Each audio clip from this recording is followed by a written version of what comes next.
आप सभी का गीता अध्ययन के इस सेशन में बहुत बहुत स्वागत, जहां हम 5वें अध्याय की चर्चा पूरी कर चुके हैं और काफी कुछ जाना हमने इस अध्याय में। इंद्रियों को वश में कैसे करना है, कर्म योग और संन्यास योग। सूद सर ने कहा था कि दोनों में से जिसे भी आप 100% देते हो अपना, तो वही आपको पार लगाने वाला बन जाता है। जो भी करें उसे पूरे मन से करें, और इसके साथ और भी काम और क्रोध मेन रीजंस है, उनको हमें वश में करना है, तो हम बाकी बहुत सारी चीजों को अपने वश में कर सकते हैं।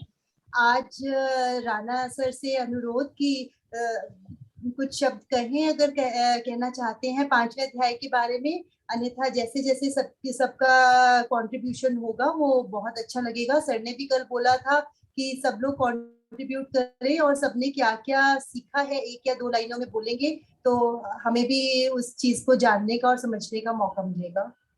बहुत बहुत स्वागत राणा सर का और आप सभी का। राणा सर, आप जैसे चाहे वैसे शुरुआत कर सकते हैं। सभी को बहुत बहुत प्रणाम। मैं तो कल ही वैसे कह चुका हूँ कि बेटर तो ये होगा कि इंटरेक्टिव हो। अगर कोई शुरुआत करना चाहे तो मुझे अच्छा लगेगा, नहीं तो फिर मैं करूँगा। हाँ जी, कोई भी अगर बोलना चाहे 5वें अध्याय को लेकर। जैसे निरुपमा जी ने उस दिन काफी अच्छे से पूरा सारांश बताया था। जो भी कोई कहना चाहे 5वें अध्याय से हमने क्या जाना, क्या सीखा, तो जरूर अपने विचार रखें। कोई एक श्लोक भी जिसको जो अच्छा लगे कुछ भी बोल दो।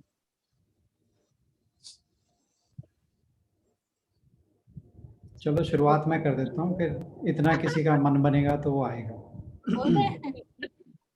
हाँ बोलो। हाँ जी प्लीज प्लीज। इस अध्याय से हमने ये सीखा है कि हमें मतलब कर्मों का त्याग नहीं करना है। कर्म तो हमने करना ही है।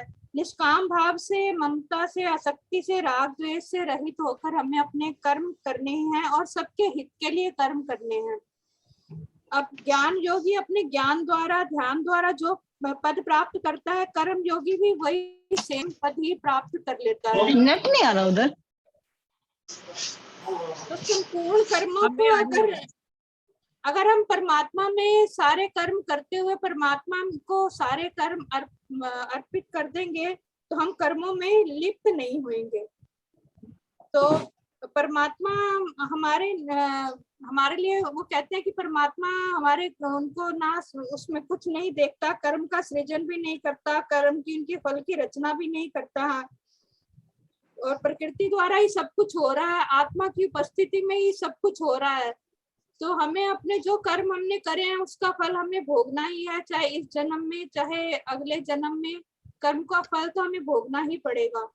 लेकिन बस इससे हमें यही है कि हमने अब समत्व भाव में रहकर गाय, कुत्ते, चंडाल सभी में एक दृष्टि रखकर सबको समभाव से देखना है, और कर्म करते हुए हमने ज्ञान को प्राप्त करना है। और ज्ञान प्राप्त कर लेंगे उसके बाद तो फिर हमें परमात्मा प्राप्ति स्वयं ही हो जाएगी।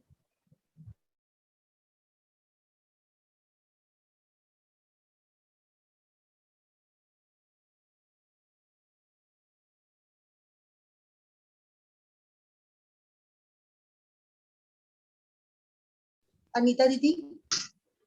हाँ जी मतलब सभी अध्यायों की तरह जैसे हम भगवत गीता को पढ़ते हैं तो हमें मतलब बहुत बार लगता है कि रेपिटिशन है, लेकिन फिर भी हर श्लोक में इतना विशेष लगता है कि सब कुछ फिर नए सिरे से सीखने के लिए लगता है। तो मतलब जैसे कर्म संन्यास योग में सबसे पहले भगवान ने बहुत ही अच्छी तरह से ये संशय जो मिटाया अर्जुन का, कि मतलब सांख्य योग से कर्म योग श्रेष्ठ है, लेकिन फिर भी दोनों के फल में कोई अंतर नहीं है। तो बहुत अच्छे से बताया सारा कुछ। और फिर इसमें ये भी है कि भी कर्तापन का अभाव कैसे हमें रखना है, कर्म फल से कैसे कर्म फल में लिप्त नहीं होना, और कमल के पत्ते की तरह जैसे रहना है इसमें। तो हम मतलब डेली इस चीज को सुनते हैं, मतलब जैसे सर ने कहा मनन भी करते हैं, बहुत अच्छा लगता है। लेकिन फिर भी जैसे धीरे धीरे प्रैक्टिस से शायद हो भी जाएगा, लेकिन फिर भी जैसे धीरे धीरे एब्जॉर्ब होती है ना कोई कोई ड्रॉप, उसमें फर्क तो पड़ता है। लेकिन जैसे भाव में हम सुबह होते हैं या मतलब शाम को इसको मनन करते हैं, दिन में लगता है फिर से कहीं कुछ भूल रहा है या कहीं छूट रहा है कुछ। तो ये शायद प्रैक्टिस से ही होगा।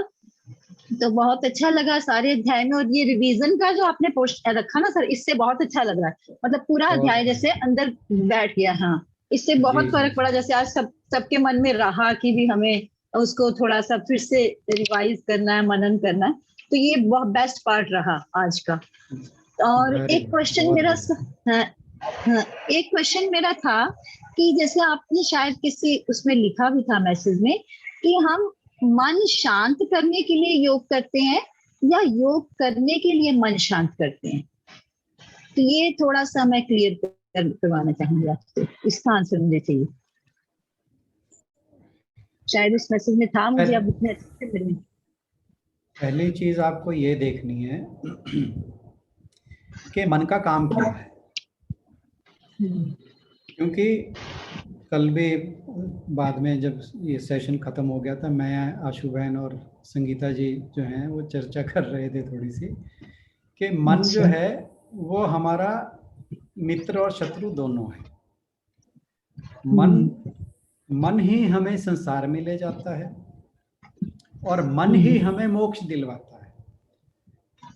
क्योंकि अगर हम मन को खुला छोड़ देते हैं, इंद्रियों के लिए छोड़ देते हैं, तो फिर हमारा मन जो है वो हमें संसार की तरफ ले जाएगा, वो बहिर्मुखी हो जाएगा और वो हमारा एक जैसे शत्रु की तरह काम करेगा। हमारा जो प्रोग्रेस है, उत्थान है, हम जो स्पिरिचुअल पाथ की तरफ चलने की कोशिश करते हैं, उस तरफ हमें नहीं जाने देगा। वो जाना तभी पॉसिबल है जब जो मन है वो बहिर्मुखी होने की बजाय अंतर्मुखी हो। अंतर्मुखी कब होगा? जब हमें उससे दोस्ती हो जाएगी, मन हमारा दोस्त हो जाएगा, फ्रेंड हो जाएगा। जब फ्रेंड मतलब मन हमारा मित्र हो जाएगा, तब फिर क्या होगा कि वो हमें भटकाएगा नहीं। तो भटकाएगा नहीं तो हम जो है अपने अंतःकरण को ज़्यादा बेटर तरीके से देख सकते हैं। ये चीज़ें जब आप मेडिटेशन करते हैं तब थोड़ा ज़्यादा क्लियर होती हैं। क्यों? मेडिटेशन में जब सबसे दिक्कत की बात क्या होती है कि जो आप अभी कह के हटे हैं कि हमने सुना, हमने पढ़ा, हमने मनन भी किया, बट somehow we realize कि ये हमारे लिए लिविंग रियलिटी नहीं है, कि हम इसे जी नहीं पा रहे हैं। और ये समस्या सिर्फ आपके साथ नहीं है, ये दुनिया के हर आध्यात्मिक व्यक्ति के साथ है कि वो कई लोग तो ऐसे होते हैं कि सालों लग जाते हैं, 50 साल से इसी काम में लगे हैं, परंतु प्रोग्रेस उन्हें नहीं दिखाई दे रही। वो नहीं ये सोच पा रहे, ये ऐसा नहीं रियलाइज कर पा रहे कि वाकई जो हमारा जीवन है उसमें कुछ हमारे विचारों के हिसाब से परिवर्तन नहीं महसूस हो रहा। उसकी वजह यही है कि हमारा जो मन है वो हमारे साथ नहीं है, वो इंद्रियों के साथ है। जब मन हमारे साथ होगा फिर हम अपने आत्म स्वरूप को बेटर तरीके से पहचान पाएंगे। तो हमें मन को अपना मित्र बनाना है। एक्चुअली क्या है कि ज़्यादातर हम जब इस बात पे सोचते हैं, मनन करते हैं या उसे इम्प्लीमेंट करने की कोशिश करते हैं, तो दिक्कत कहाँ आती है कि मन की तो एक नेचर है, उसने भटकना है, वो उसकी नेचर है। अब धीरे धीरे मेडिटेशन से, ध्यान से या निधि ध्यासन से जिसे मैं कहता हूँ, उससे क्या होता है कि हमने मन को एक हमारे मन में एक विचार आ रहा है कि भाई ये चीज़ बहुत अच्छी लग रही है, मैंने इसके साथ जाना है, ठीक है, तो हम मन के साथ भटक गए। बट अगर हम एक चीज़ को हमने सोच रखा है कि ये ज़्यादा बेटर है। अब जैसे आप ये जानते हैं कि अगर हम अंतःकरण को देखेंगे, अपने अंतर्मुखी होंगे, तो वहाँ पे जो आनंद मिलेगा वो ज़्यादा स्थायी आनंद होगा। जब आप इस चीज़ को रियलाइज़ करेंगे तो फिर क्या होगा, फिर आप ये कोशिश करेंगे कि अपने मन को वापस वहीं लाएं। तो आपने मेडिटेशन में, ध्यान में, निधि ध्यासन में करना क्या है कि धीरे धीरे जो मन को भटकाने वाले विचार हैं, उन विचारों की जगह जो बेटर विचार हैं, जो आपको अंतर्मुखी करेंगे, उन विचारों से रिप्लेस करना है। क्योंकि हम संसार में रह रहे हैं, संसार में रहते हुए भटकने के हर पल, हर क्षण जो है हमें भटकने वाले चांस मिलेंगे, परिस्थितियां मिलेंगी। परंतु जब हमने एक चीज सीखी हुई है, हमें पता है कि ये बेटर रास्ता है, ठीक है ना। आप ये देखिए कि आप सपोज करो दिल्ली जा रहे हैं, ठीक, आप जानते हैं कि जीटी रोड जो है वो सबसे बढ़िया रास्ता है, ठीक है। आगे कहीं पे जाके डिवाइडर आता है और एक रोहतक की तरफ जा रहा है, एक पानीपत की तरफ जा रहा है, ठीक है। जब आपको ये पता है कि नहीं, जीटी रोड वाला रास्ता ज़्यादा बेटर है, तो आप रोहतक वाले रास्ते को अवॉइड करेंगे, ठीक है। तो पर यह है कि उसके लिए हमें ये पता होना चाहिए कि हमारे लिए अच्छा क्या है। जब आप अच्छा जानते हैं ना, तो फिर आप गलत चीज़ को अच्छी चीज़ से रिप्लेस कर सकते हैं। और बस एक इतना सा ही काम है, जब आप अपने बुरे विचारों को, जो भटकाने वाले विचार हैं, उनको अच्छे विचारों से रिप्लेस करते चले जाएंगे, तो आप देखेंगे कि आपके वो जो कहते हैं ना लिविंग गीता इन लाइफ, तो वो धीरे धीरे फिर होने लगेगा। और ये मैं बहुत बार से कहता आ रहा हूँ कि ये बहुत ही ग्रेजुअल प्रोसेस है, बहुत ही स्लो प्रोसेस है। इसमें हमें बेबी स्टेप्स लेने हैं। जितना धीरे चलेंगे उतना हमारा जो ग्रोथ है वो स्थायी होगा। सर मैं 2 शब्द कहना चाहूंगी। बहुत अच्छा। जी बिल्कुल, आप तो बिल्कुल कहिए। नहीं, मैं अपने व्यूज ही बोल रही हूँ। हाँ जी, हाँ जी, हाँ जी। पहला स्टेप तो हमारा कर्म योग ही है, फिर हमारा ज्ञान योग है, और फिर भक्ति योग भी आने के बाद हम उसके बाद ध्यान योग पे पहुंचते हैं। हम अगर पहले ही चाहें, किसी पर्सन को कहें कि ध्यान योग में बैठिए, वो जबरदस्ती बैठ तो जाएगा, लेकिन वो ध्यान योग से कुछ पाएगा नहीं। मतलब कि जब हम कर्म योग में होंगे, कामना, ममता, शक्ति को और समत्व भाग में योग हम काम करेंगे, और ज्ञान योग में हमें उस चीज को करना कैसे, हमें उसकी नॉलेज, जैसे किसी चीज की रस भी हमें पता होगी तो तभी कर्म भी तो तभी करेंगे ना। दोनों चीजें पूरक हैं एक दूसरे की। और फिर तीसरे नंबर पे हमारा उसके बीच में श्रद्धा होगी तो तब होगा कर्म। ये तीनों चीजें जरूरी हैं। जब ये तीनों चीजें हमारे अंदर आ जाती हैं, पूरी तरह से समा जाती हैं, फिर हमारा मन जो है पहले ही थोड़ा थोड़ा शांत होने लगता है। जब हम शांत मन होने लगता है, उसके बाद हम ध्यान में बैठते हैं, फिर हमें परमात्मा, मैं अपने व्यूज बता रही हूँ, पता नहीं ठीक है या नहीं। नहीं, एक चीज मैं बता रहा हूँ हाँ आपको। जी सर। ये बिल्कुल एक्चुअल जो सही प्रोसेस है वो यही है। हाँ जी, हाँ जी। तो इन्होंने मैं इसको बार बार, हाँ, प्रोसेस एक्चुअल यही है। क्योंकि मैं इन चीजों को इसलिए रिपीट नहीं करता कि ये जब हम यहाँ पे पहुंच गए ना गीता की क्लास में, तो इसका मतलब ये है कि वो हम 2-3 स्टेप्स ले चुके हैं। मैं इसलिए यहाँ पे सीधा ध्यान की बात इसलिए करने लगता हूँ। उसके लिए हाँ जी, हाँ जी, हाँ जी। क्योंकि जो स्टार्टिंग है ना, स्टार्टिंग तो यही है कि आपको कर्म योग के द्वारा जब आप में समत्व आ जाएगा, सब प्राणियों के बारे को, सबको आप इक्वल सोचने लगेंगे, उससे आपकी विचार शुद्धि होगी। जब विचार शुद्धि, हाँ, विचार शुद्धि आपकी कर्म योग से ही होगी। फिर आएगा ये स्वाध्याय, जिसमें आप श्रवण मनन करेंगे, इससे आपका ज्ञान बढ़ेगा। उसके बाद की प्रोसेस ध्यान योग है। ये बिल्कुल सही है। ये जो स्टेप्स हैं वो बिल्कुल ऐसे ही चलेंगे। मैं लास्ट के स्टेप्स की बात इसलिए कर रहा था कि मैं ये समझ के चल रहा हूँ कि हम वो स्टेप्स जो हैं वो ज्यादातर लोगों को समझ आ चुके हैं। मैं अनीता जी के क्वेश्चन के अकॉर्डिंग, हाँ जी, जी, विचारों की शुद्धि तो सबसे ऑटोमेटिकली, विचारों की शुद्धि से सबसे ज्यादा जरूरी है। आप जो जैसे बहन जी ने कहा, आप सीधे ही अगर आपने कुछ नहीं किया और आप सीधे जाके मेडिटेशन में बैठ जाओगे तो कुछ भी नहीं मिलने वाला वहां, नहीं बनेगा। आप बिल्कुल भी कंसंट्रेट नहीं कर सकते 1 मिनट के लिए भी। आपके विचार अगर शुद्ध नहीं है, आपकी मेडिटेशन हो ही नहीं सकती, पॉसिबल ही नहीं हो सकती। बिल्कुल। हाँ जी। अगर मन शांत है तो मेडिटेशन भी होगी हमारी। पहले मन को हमारे पास आज समय की कमी रहेगी, क्योंकि 6:30 जैसे हम समापन करते हैं तो हम चाहेंगे कि हम कल भी लें, जो लोग रह जाएंगे वो कल भी अपने विचार रख सकते हैं, क्योंकि बहुत जैसे अच्छी सर ने बात। बोला कि बूंद बूंद से जब हम हाँ जी। भरेंगे अपने घड़े को और थोड़ा थोड़ा करके ग्रेजुअली चलेंगे, 5वें अध्याय तक अच्छे से समझ आएगा तो अगले अध्याय समझने में और आसानी हो जाएगी। गीतांजलि जी कुछ कहना चाह रहे हैं, संगीता जी से मैं अनुरोध करूंगी कि समय मिलेगा तो अभी, नहीं तो कल भी सर उनके विचार कल सुने थे हमने, बहुत अच्छे से उन्होंने एक्सप्लेन किया, तो अगर अभी समय अलाउ करेगा तो अभी, अन्यथा बाद में। गीतांजलि जी पहले अपने विचार रखें, काफी देर से हाथ खड़ा किया था गीतांजलि। नमस्कार। एक्चुअली मैं तो सबसे पहले ही बोलना चाहती थी, मेरे हाथ तब पानी में थे तो मैं अपने आप को अनम्यूट नहीं कर पाई तब बोलने के लिए, तो इसीलिए मुझे लगा कि आज मौका है। मैं बहुत दिन से बहुत सारी चीजें शेयर करना चाहती थी। तो ये अध्याय जो 5वां अध्याय का एक्सप्लेनेशन चल रहा है, एक्चुअली मेरे पास जो भागवत गीता जी का बुक है, जो कॉपी है, उसमें सिर्फ श्लोक वाइज जो इंग्लिश का डिस्क्रिप्शन है ना, थोड़ा थोड़ा वही है।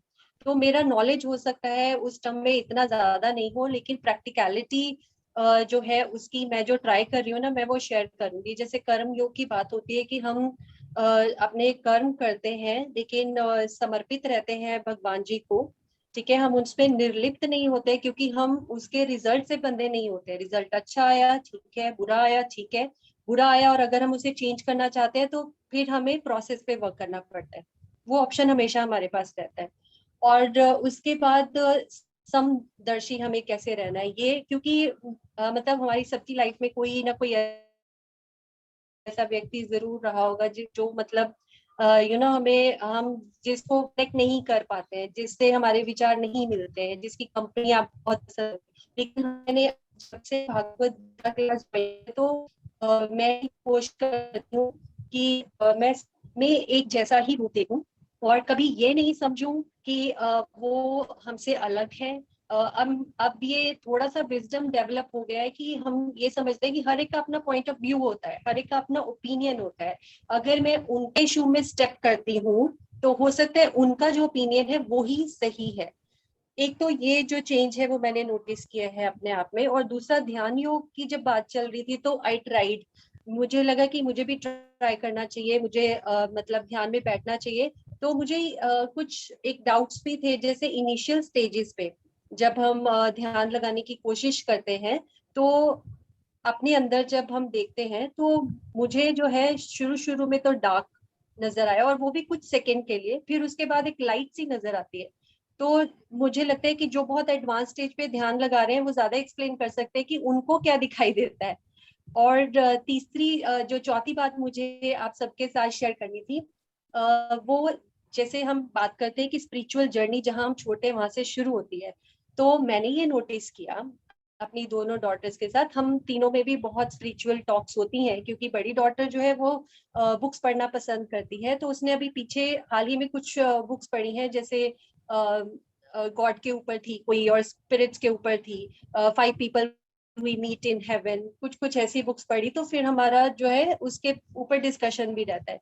और छोटी डॉटर जो पोइट्री लिखती है वो बेसिकली स्पिरिचुअल पोइट्री ही मुझे ज्यादातर लगती है, क्योंकि उसमें गॉड होगा, उसमें वो डेमन्स और जो देवता होते हैं उनको एक जैसा ही दिखाती है, वो उनमें कोई फर्क नहीं होता है।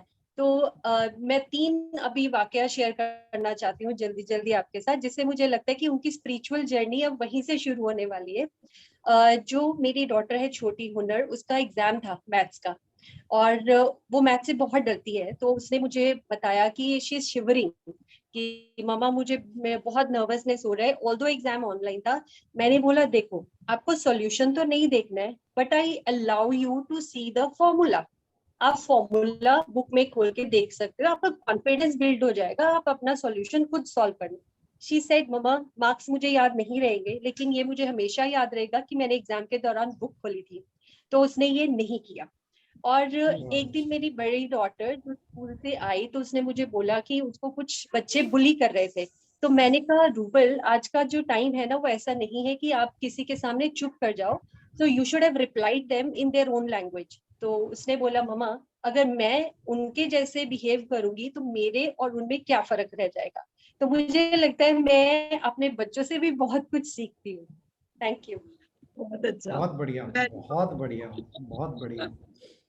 Your whole family is living Gita like anything. We are trying, sir. हम सच में कोशिश कर रहे हैं जाने अनजाने। और आपको पता है कि 3 दिन पहले मेरे हस्बैंड को दिल्ली जाना था। उनको दिल्ली से फ्लाइट लेनी थी ले के लिए, और उनकी जो फ्लाइट ट्रेन थी यहाँ से दिल्ली के लिए वो मिडनाइट थी।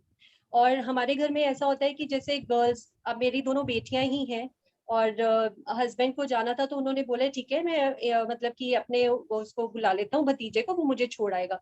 तो मैं अपने मन ही मन में सोच रही थी कि हम इस सिनेरियो को कब चेंज करेंगे, हम कब गर्ल्स पे बिलीव करना शुरू करेंगे कि वो भी कोई ऐसा काम कर सकते। तो इन माय हार्ट ओनली मुझे ये लगा कि नहीं, अब ये टाइम है कि हम अपने फियर को ओवरकम करें। And I kept praying God कि मतलब हमें ही मौका मिले कि हम उनको रेलवे स्टेशन छोड़ के आए। तो उस दिन 3 बजे में I just share this thought with my husband कि हम भी छोड़ के आ सकते हैं आपको इफ यू वांट। तो उन्होंने बोला I don't have any problem, लेकिन रात है, मिडनाइट है, सड़क खाली होती है, वहां रेलवे स्टेशन पे कोई नोटिस करेगा या पीछे लग गया, तो मतलब बहुत सारे ऐसे fearful थॉट्स आते हैं। तो मैंने बोला देखो कभी तो घर से बाहर भेजेंगे ही हम अपने बच्चों को, तो why not to begin from anywhere. तो उन्होंने बोला ठीक है, और फिर उस रात मैं और रूबल ही उन्हें छोड़ने गए थे। तो भगवान जी की कृपा से सेफली घर भी पहुंच गए वापस। चलो बहुत दैवी अच्छी बात है। संपदा का पहला लक्षण है अब है। दैवी संपदा का पहला लक्षण है। अभी 16वें अध्याय में दैवी संपदा के लक्षण बताएंगे ना, तो उसमें अभय पहला लक्षण है। पहला लक्षण है अब है। पर एक चीज मैं कहूंगा जी, इतना एडवेंचरस भी नहीं होना चाहिए। समाज के जो परिस्थितियां हैं ना, उनको भी ध्यान रखना चाहिए। बाकी हाँ, बाकी दूसरी बात ये है कि मैं कह रही थी मन में भय तो नहीं होना चाहिए, इसमें मैं बिल्कुल आपके साथ हूँ। क्योंकि फेयरलेस तो सबसे पहली क्वालिटी होनी। अगर आपके मन में फेयर है तो आप, इसका मतलब है भगवान में बिलीव नहीं करते हैं। तो फेयरलेस होना बहुत जरूरी है। परंतु जैसे हालात हैं उसके हिसाब से, आप भाई साहब जो आपके हस्बैंड कह रहे थे वो भी किसी हद तक ठीक ही कह रहे थे। तो but heads off to you. उसके लिए भी मैंने तैयारी की थी। उसके लिए भी मुझे लगता है तैयारी जरूरी रहती है। जैसे कि सेफ्टी के लिए कुछ प्रिकॉशंस जरूर लेके गई थी, फोन जरूर लेके गई थी, स्पीकर को ब्लूटूथ पे आप कनेक्ट करके किसी को कभी भी कॉल कर सकते हो। And then you had a sequence of events in your mind कि अगर ऐसा होगा तो आप ऐसा करोगे, अगर ऐसा होगा तो आप बिल्कुल ठीक है, बिल्कुल ठीक है। मैं एक बात बता रही हूँ, आपने होमवर्क किया हुआ था सारा। एक बात बता रही हूँ कि अगर परमात्मा का नाम आपके मुख में है, अगर किसी की बुरी नजर भी है तो उसकी भी सीधी बन जाती है। और अगर उसके बावजूद भी कुछ हो जाता है, मैं अपने व्यूज बता रही हूँ, उसके बावजूद भी अगर कुछ हो जाता है, इट मीन्स हमारा पिछला कोई ना कोई कर्म है जो सामने इस टाइम आ गया। अदरवाइज तो 100% में लाइफ के ये प्रैक्टिकल है कि अंधेरे के बीच में, मैं जॉब में होते हुए आपको बता रही हूँ, बेधड़क 4 बजे अंधेरे में सैर करने के लिए चली जाती थी।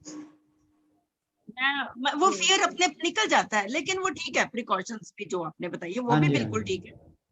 बट ज्यादातर इंसान जब भगवान का नाम अपने मन में है और उस पर पूरा विश्वास है, हमने अपने आप को समर्पित किया हुआ है, तो अगर किसी की नेगेटिव थॉट्स हैं वो पॉजिटिव बन जाते हैं। ये फैक्ट है। बिल्कुल सही बात। ये चीज है कि 100%। काफी लोगों को तो मैं जानती हूँ ग्रुप में से जितने हैं, और मुझे लगता है उसमें से ज्यादातर या तो अभय हैं या अभय हो रहे हैं।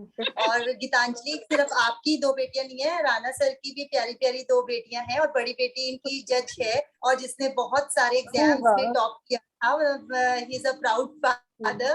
तो छोटी बिटिया भी जुडिशरी में जाने की तैयारी पे है, और सर की मिसेस को भी मैं जानती हूँ जो बड़ी सशक्त लेडी हैं, जो कि अकेले बहुत सारे काम करती हैं। तो बेटियों की माँ होना एक गर्व की बात है मेरे ख्याल से। मैं भी अपना एक एक्सपीरियंस शेयर करता हूँ आज आपके साथ। छोटे, मैं कोशिश करूंगा मिनिमम शब्दों में बात करूं। मेरी बेटी ने सबसे पहले एमपी मध्य प्रदेश का जुडिशरी का एग्जाम दिया, उसका रिटर्न क्वालिफाई हो गया। तो मैंने, उसके मामा भी जज हैं, वो यूपी में जज हैं। तो मैंने उनसे कहा मैंने बेटिया से कहा, मैं क्या मैं तेरे मामा से बात करूं, वो अगर किसी से हो तो वो उसको वहाँ पे कहेंगे। उनका एक फ्रेंड था वहाँ पे एमपी में जज, तो मैं क्या उनसे बात करेंगे। कह रही कर लो। तो जी वो मेरे पास 1 घंटे बाद दोबारा आई, कहती पापा मान लो अगर मामा ने कह दिया और मेरा सिलेक्शन हो गया, तो कह रही मेरे मन में कभी ये नहीं होएगा कि मैंने अपनी एबिलिटी से जीत ये सही सिलेक्शन हुई। तो कह रही आप ना मामा जी को मना कर दो। मैंने कहा बेटे मैंने कहा ही नहीं, अभी तो तेरे से बात ही की थी। उसने वो क्वालिफाई किया, then she went on to top in Himachal Pradesh judiciary, very good. Then she was placed 7th in rank there. तो आजकल वो दिल्ली ही है। तो उसने 3 जुडिशरी के एग्जाम क्वालिफाई किए और बिना किसी की हेल्प के और बिना किसी का कोई कंट्रीब्यूशन नहीं, उसने सेल्फ हेल्प से सब कुछ किया। बहुत और हाँ डेडिकेशन थी। रही बात उस भगवान की लगन, उसको भी मैं आपको एक छोटी सी बात और शेयर करता हूँ कि मैं उसके साथ ये गीता की बातें काफी टाइम से पहले से करता रहा हूँ। तो उसको उन चीज़ों में आनंद भी आता था। थोड़ी सी स्पिरिचुअल वो पहले से ही है। हालांकि वही बात जैसे गीतांजलि बहन कह रही थी कि बच्चे हमसे शायद ज़्यादा स्पिरिचुअली नेक्स्ट लेवल पे हैं। तो अभी उसकी दिसंबर में शादी हुई, तो उसका जो हस्बैंड है मेरा दामाद, वो मैं नहीं जानता कि स्पिरिचुअल पाथ पे था या नहीं था, but he is a very gentle guy. उसमें कोई वो दुविधा वाली बात नहीं है। And now I tell you कि लोग शादी करने के बाद कोई हनीमून पे जाता है, कोई कुछ करता है, कोई कुछ करता है। अब वो दोनों जो हैं वो सुबह के टाइम गीता के वो सुनते हैं प्रवचन सुन के, तो उसके बाद अब वो वेद सार की किताब ला के पढ़ रहा है। क्या दोनों बात जने वेद सार की किताब पढ़ते हैं, वेदांत सार की। तो मैं कहना चाह रहा हूँ कि ये छोटे छोटे जो संस्कार हैं, जैसे उस दिन रही थी कि संस्कार जो है वो कहीं स्कूलों ने नहीं डालने, किसी ने नहीं डालने। Everything the first lesson begins at home. आप उनके सामने कुछ करते हो तो वो अपने आप सीखेंगे, हमें उन्हें कुछ नहीं फोर्स करना। मैंने ज्यादा टाइम ले लिया, मैं चाह रहा हूँ कि कोई ग्रुप से और बंदा बोले। नहीं बहुत अच्छा सर। आज के लिए हम इस चर्चा को यही विराम देंगे, बट बहुत अच्छा लगा सबकी बात, भाव सबके सुनकर। और यही है कि हमें पता चलता है इन चीजों से कि हमारे अंदर गीता के भाव अच्छे से बैठ रहे हैं और उसको हम लागू कर पा रहे हैं अपनी लाइफ में। कल हम और लोग भी अपने बात शेयर कर सकते हैं। इस चर्चा को अभी हम रोकेंगे नहीं। जो नेक्स्ट चैप्टर है वो एक दिन बाद भी स्टार्ट किया जा सकता है। तो प्लीज कल प्रिपेयर करके आए और जो भी अपनी बात रखना चाहें जरूर रखें, कम से कम शब्दों में, ताकि सभी को मौका मिल सके। Thank you. चाहे मैं कह रहा हूँ कि 10 दिन चल इसी से जाए कोई बात नहीं, पर सारे बातें अपनी रखेंगे तो बहुत अच्छा लगेगा। बहुत अच्छा। यस। हाँ जी, एक दूसरे को इंस्पिरेशन मिलती है, हर एक को क्या कुछ नया जानने को मिलता है। तो आप प्लीज, आज बहुत अच्छा लग रहा है मुझे, सब लोग बोल रहे हैं, तो और मैं चाहूंगा कि और लोग भी अपने अपने एक्सपीरियंसेस शेयर करें, और जो जो हमने इसमें पढ़ा है या गीता के बारे में जो सर के अंदर जो मैंने एनर्जी फील की, जैसे ही उन्होंने अपनी बिटिया की बात की, वो आप लोगों ने भी फील की होगी कि अच्छा तो लगता ही है। ये मूड नहीं है, ये मूड नहीं है, लेकिन जब भी कोई घर में अच्छे काम करता है तो हमें तो भरी जाती है। मुझे खुशी इस बात की ज्यादा होती है कि जो हमारे बच्चे जो हैं वो स्पिरिचुअल पाथ पे चल रहे हैं। ये मुझे ज्यादा, उन्होंने क्या अचीव किया है वो इतना मैटर नहीं करता, पर मुझे जब उसने बताया कि मेरे हस्बैंड ने कह रहे वेदांत सार की बुक मंगाई है, आई वाज रियली, मैं बता नहीं सकता मेरे क्या भाव थे उसमें। नहीं बहुत खुशी होती है। चलो इसके साथ शशि दी से सब लोग समापन की ओर बढ़े हो रहे हैं। बहुत ही खुशी की बात है कि ये गीता का ज्ञान जितना जिसके पास है उसे ज्यादा से ज्यादा में फैलाए, ये सबसे बड़ा एक पुण्य है। बिल्कुल। यस। सुखिनः सर्वे सन्तु निरामया, सर्वे भद्राणि पश्यन्तु मा कश्चित् भाग् भवेत्, मा कश्चित् दुःख भाग् भवेत्। गौ माता की परम कृपा से सुख समृद्धि का बसेरा, गोधन से दुख दरिद्र पाके सब ग्रहों का सार घनेरा। बोल गौ माता की जय। ओम ब्रह्म अर्पणम। हरिओम जी, सत्संग का बहुत आनंद आया और हमारी ये श्रृंखला बढ़ती रहे। सबने अपने अपने विचार शेयर किए, बहुत ही अच्छा लगा। Very good. बस सार्थक रही आज की चर्चा। सभी के सहयोग के लिए बहुत बहुत धन्यवाद। वो बार बार कहते हैं कि कलयुग जा रहा है और सतयुग आ रहा है, तो सतयुग तो दिख ही रहा है आता हुआ, क्योंकि ऐसी चर्चाएं बहुत सालों से पहले तो कभी नहीं हुई थी। और घर में भी इतनी शिद्दत से ऐसे गीता और भागवत की बात या बच्चों को पढ़ाना वो शायद नहीं था। तो वो अपने निशान तो दिखाई दे ही रहे हैं सतयुग आने के। ठीक है, बहुत बहुत ही हम सौभाग्यशाली हैं जो इसको देख पा रहे हैं। ठीक है, आज बत्रा सर को कहीं काम जाना पड़ा तो हास्यासन हम खुद ही कर लेते हैं। उनको ठीक याद है। कर लेते हैं।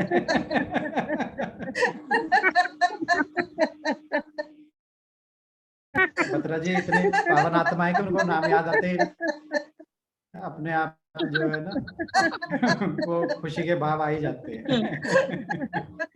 ठीक आज है। तो राणा सर की बेटियों के बारे में सुन के और गीतांजलि जी की बेटियों के बारे में सुन के हमारा रोम पुलकित रोम हो गया, पुलकित हो बिल्कुल गया। ठीक कह रहे हो ऋषि जी, बिल्कुल।